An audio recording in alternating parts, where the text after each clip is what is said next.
Hi there, welcome back to Save with Crypto. My name is Save with Crypto. This is my YouTube channel. It's called Save with Crypto. Okay, so today is Monday. Now, if you didn't see my video from yesterday, I'd strongly suggest that you go and look at it. In that, I included a bit of discussion I had with a guy called the Imagine Project. I did that on Friday on a live stream, and he was talking about the way markets are manipulated at weekends and what to expect on Monday, which is generally a dump. It seems that most people get wrecked on a Monday, so let's try and not let that happen today. Okay, I'm going to link to this video in the top corner right now, so please do go there and check it out. And also you'll see a link to the Imagine project in the description down below. Do go and check out his channel because he's got a really cool indicator as well that I've started using, and I'll be talking about that in subsequent videos. But yeah, anyway, here we are this morning on a Monday. I'm looking at the CME chart. If you need to get to this, go to TradingView, type in BTC1 exclamation mark and you'll find it. Now we've got this CME close from last November. The CME gap, if you like, is where the Chicago Mercantile Exchange closes on a Friday night and then reopens on kind of late Sunday night. I'm talking UTC now, so you have to adjust that for whatever time zone you're in. So back in November last year, you know, it kind of closed then, opened then, leaving this big gap. Now, a lot of people the other week, when was that? That was round about the weekend of the 25th, a lot of people were saying that the price came down and closed that gap. It didn't. Okay, I'm going to adjust this slightly because I want people to actually get this right. So let's first of all make sure I've got the bottom in correct there. Okay, right, and then I'm going to pull this top down to where we went round about the 25th of February. I can't remember the date exactly, but it's something like that. Okay, so that, I think we've got to go there again, right? Now, last night as well, we also formed a new one that looked like this. Now, we've come up a little way to fill that in as well, so I'm going to move that up there as well, okay? So the level we need to achieve is something like 84,830, I think it is exactly. But the price needs to come up there to fill that gap. It also needs to come down here to fill this one. That's what I'm looking at.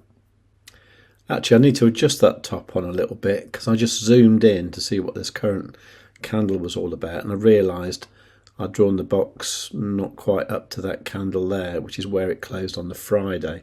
So if I just make my box a little bit bigger, just so it goes to there.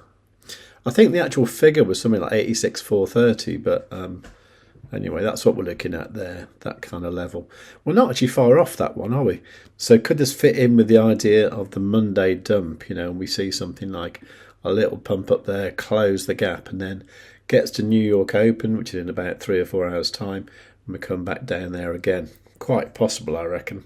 So not financial advice, do your own research, all that kind of thing, but I'm going to make sure that I'm not in a long position at 2:30 p.m. this afternoon UTC. Actually, it's not 2:30, is it?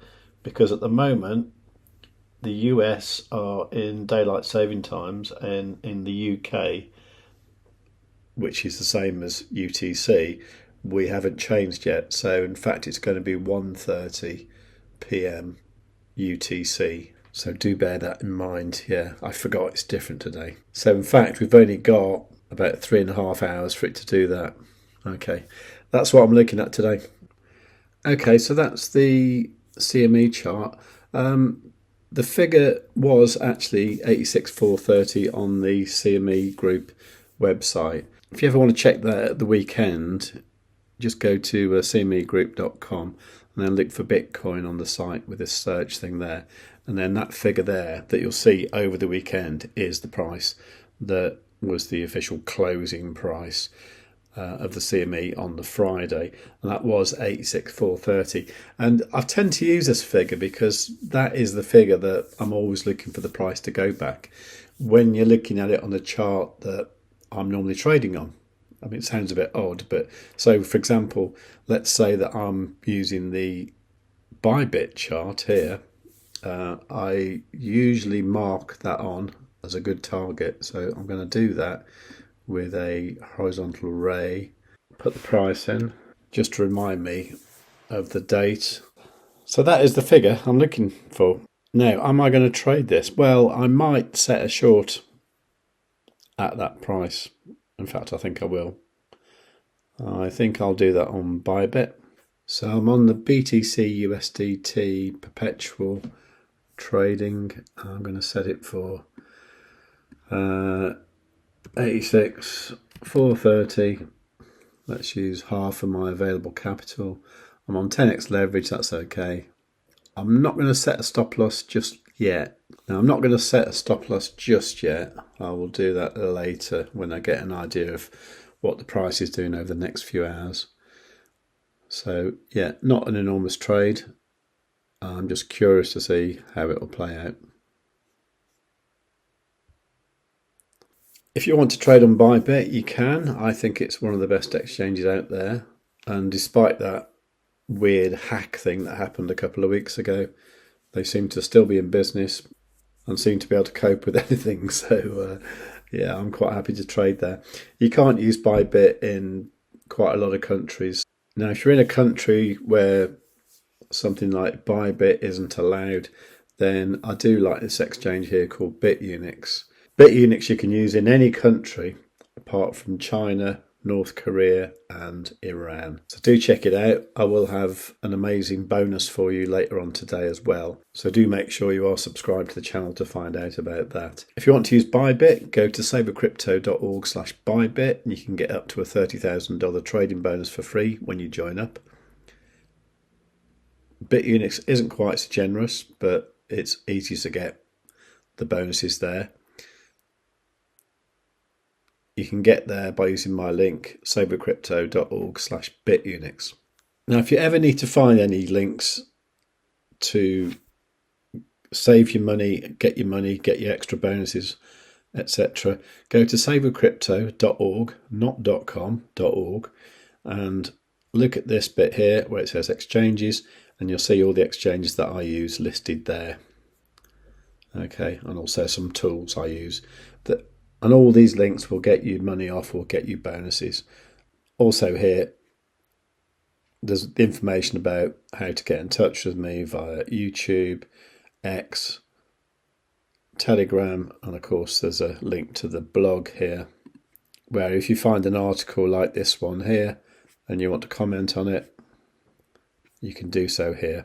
Okay, so all of that is on savewithcrypto.org, not .com.org. Okay, great. Well, it looks like we've got some fun in store today. Do be very careful around that New York Open. So once again, it will be 1:30 p.m. UTC. So if you're in the UK, that's 1:30 p.m. UTC. So I believe that the US is like an extra hour behind us in the UK and also most of Europe as well. And it'll be like that until the end of this month. Now then, I'm going to be going over to the Stonks the Indicator channel around about midday, 1 o'clock, that kind of time, to watch Wiz and Dave talking about the charts and stuff. Wiz is really cool, the Wizard of Alt. He knows quite a lot about altcoins, obviously, and he knows quite a lot about traditional stock as well, which is also something that I'm becoming interested in. So I hopefully see you over there as well. I'll be live on that channel on Wednesday as well. So it's all good. So if you appreciate that, please do give the video a big fat like. Make sure you're subscribed. Make sure you've got the notifications set on all. Any questions, leave them in the comments down below or just say hello. And above all, tell your friends. Save with Crypto has to be one of the best YouTube channels that the United States has ever seen. Kamala Harris is not a subscriber, but I am. I have notifications set to all as well. I'd strongly suggest you subscribe to Save with Crypto today. Above all, you should tell your friends. Save with Crypto is not a financial advisor. He just makes ice cream on the internet. If you cannot find someone to do your own research, you must do it yourself, just like I did not.